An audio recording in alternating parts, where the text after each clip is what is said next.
Oke mahasiswa, kali ini part 14 kita bahas mengenai akuntansi ekuitas. Apa itu ekuitas? Yaitu kekayaan yang dimiliki oleh pemilik, atau dalam akuntansi, ekuitas itu sama dengan aset dikurangi hutang. Apa saja komponen ekuitas? Terdiri dari modal disetor, bisa berupa saham biasa dan saham preferred. Selisihnya ini kita sering sebut dengan agio saham. Kemudian laba ditahan, yaitu laba yang sengaja ditahan dan tidak dibagikan sebagai dividen. Yang keempat adalah laba komprehensif lainnya atau OCI, yaitu berupa laba dari surat berharga, derivatif, dan revaluasi surplus dari aset tetap. Kemudian kepentingan non-pengendali, yaitu hak minoritas dari pemilik saham. Kemudian saham treasury, yaitu saham yang dibeli kembali oleh perusahaan. Akuntansi ekuitas terdiri dari akuntansi saham dan akuntansi dividen.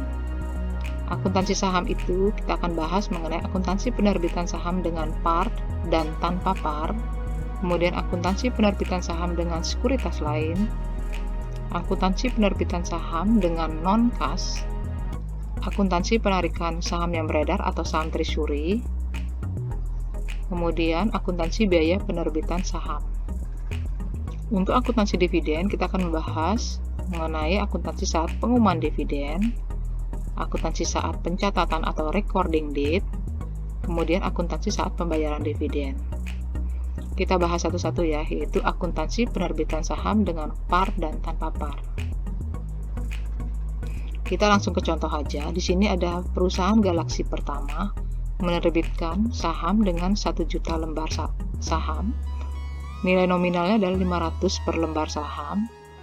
Harga jualnya adalah 750. Kalau dengan par, bagaimana saat penerbitannya? Yaitu kalau kita lihat di sini ada 1 juta lembar, maka 1 juta dikali 750, maka kasnya adalah 750 juta.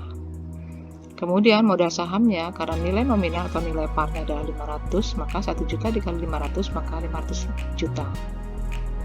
Selisih dari ini adalah agio saham, sebesar 250 juta.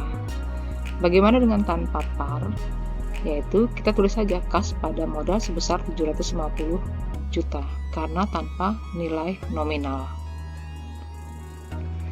Selanjutnya yang kedua yaitu akuntansi penerbitan saham dengan sekuritas lain. Akuntansi penerbitan saham dengan sekuritas lain sering disebut dengan lamsam. Jadi saham yang diterbitkan dengan sekuritas lain harus dipisahkan komponen ekuitasnya dan komponen lainnya. Seperti dalam contoh ini adalah saham biasa dan saham preferred. Metode alokasi yang dapat digunakan yaitu dengan metode proporsional, kemudian metode penambahan, yaitu bila salah satu nilai wajarnya tidak diketahui.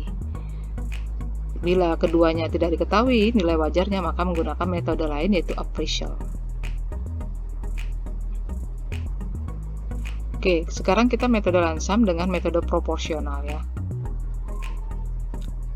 Kita contohnya adalah PT Elang Buana menerbitkan saham 10.000 lembar saham biasa dengan nilai par adalah 100 dan nilai wajar 600 serta 2.000 lembar saham preferred dengan nilai par adalah 500 dan nilai wajarnya adalah 1.000 yang dijual dengan lansam sebesar 7 juta.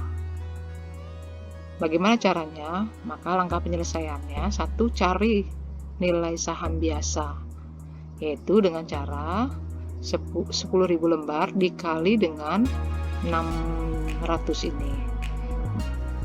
Kemudian cari nilai saham preferred-nya, yaitu 2.000 dikali 1.000. Maka hasilnya ini 6 juta, kemudian ini 2 juta.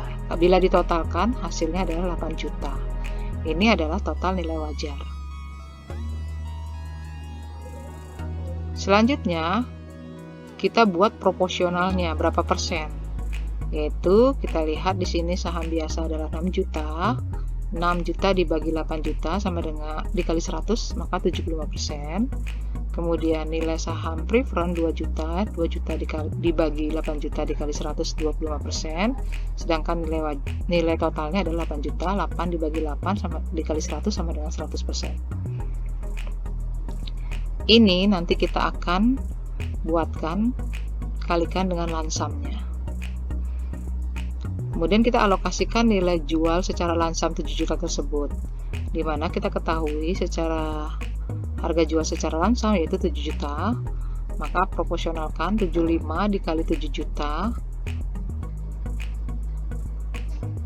Kemudian saham preferrednya 25% dikalikan dengan 7 juta. Hasilnya adalah 5.250 untuk saham biasa, 1.750 untuk saham preferred.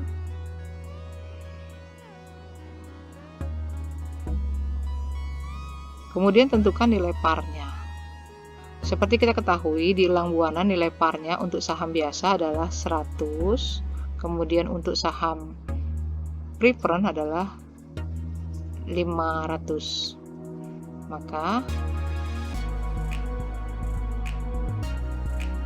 1000 dikali dengan nilai par, hasilnya 1 juta. 500 dikali dengan 2000, hasilnya juga 1 juta. Maka akuntansi penerbitan saham secara lansam yaitu untuk saham biasa kas 5.250 pada modal 1 juta dan agio saham yaitu sebesar 4.250. Kemudian untuk saham preferred kas 1.750 pada modal 1 juta dan agio saham 750.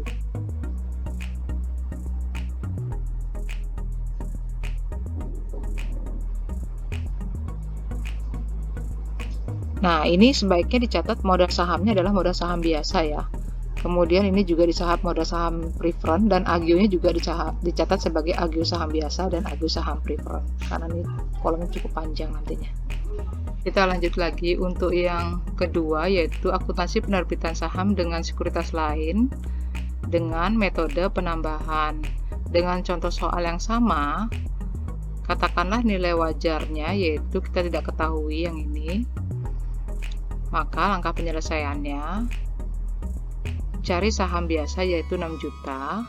Selanjutnya kita akan mencari nilai saham preferred dengan cara tentukan nilai saham preferred dengan nilai jual lansam ini. Jadi nilai lansam dikurangi dengan saham biasa sama dengan saham preferred yaitu 1 juta. Kemudian kita tentukan lagi juga sama nilai parnya yang tadi 1 juta. Kemudian akuntansinya ditentukan saham biasa 6 juta pada modal saham 1 juta dan agionya adalah 5 juta. Kemudian untuk saham preference-nya kas 1 juta, modal saham 1 juta. Di sini dicatat juga ya modal saham biasa. Namun di sini agionya adalah 5 juta, di sini tidak ada agio saham.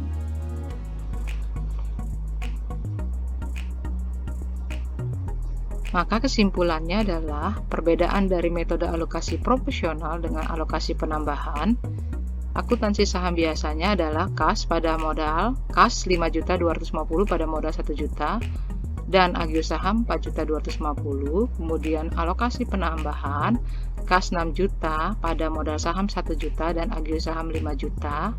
Kemudian untuk akuntansi preferred-nya yaitu pada alokasi metode proporsional yaitu kas 1.750, kemudian pada modal saham 1 juta dan agio saham 750. Sedangkan di alokasi penambahan untuk saham preferred-nya kas pada modal 1 juta.